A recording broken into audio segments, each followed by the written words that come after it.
We close tonight with a personal story about CBS News correspondent Marlie Hall and her father, Edward. Mr. Hall was enjoying his retirement in Haiti until one morning about a month ago when, well, let's have Marlie pick up the story. As I'm getting ready to go to work, I get a phone call from Haiti, from my dad's partner, and she says his heart had stopped and that he went into respiratory and cardiac arrest, and he was out for about 20 minutes. There was no ventilator at the hospital in Haiti, and so two nurses took turns literally pumping his oxygen that was keeping him alive, and they did that for more than 6 hours. So we got a private plane that was outfitted like an ambulance that flew from South Florida to Haiti to basically rescue him.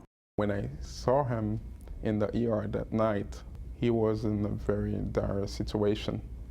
Not only did he suffer a cardiac arrest with injury to the brain from lack of oxygen, but his kidneys were also failing, his liver was failing.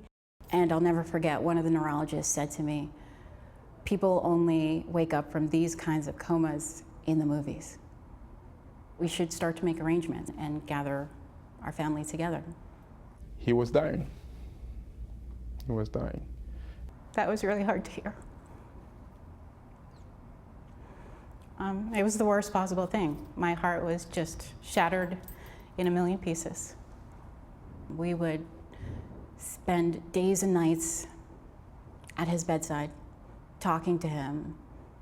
And one of the things that I would do is I would get right in his ear and say, "Daddy, Daddy, Daddy, can you hear me?" Well, about a week later after he got to Miami, then he fully opened his eyes. Not for very long, for moments at a time. I would tell the doctors and the neurologist in particular, say, listen, this man is not a vegetable. He's responding. And they said, well, that's just involuntary movements.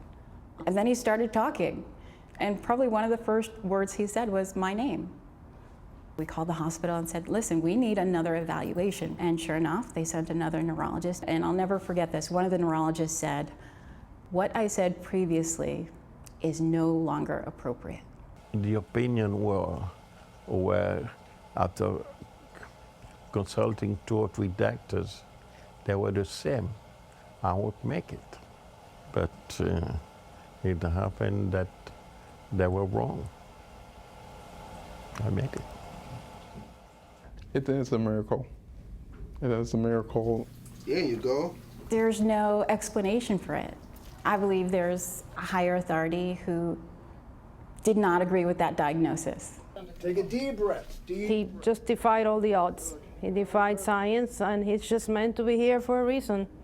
I'm sure that's some fancy doctor way of saying I was wrong, but I'll take that. When you first got sick, I had a lot of regret because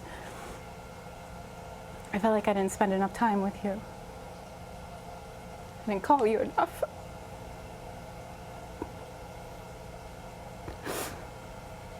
And now that you're here with me, now that I have you back, I will never let that happen again.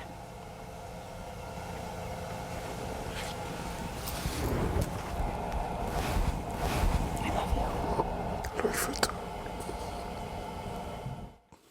Marlie Hall and her father, Edward. Thank you both for that story. And that's the CBS Evening News for tonight. Later on CBS, 48 Hours. I'm Jim Axelrod in New York. And for all of us here at CBS News, thanks for joining us, and good night.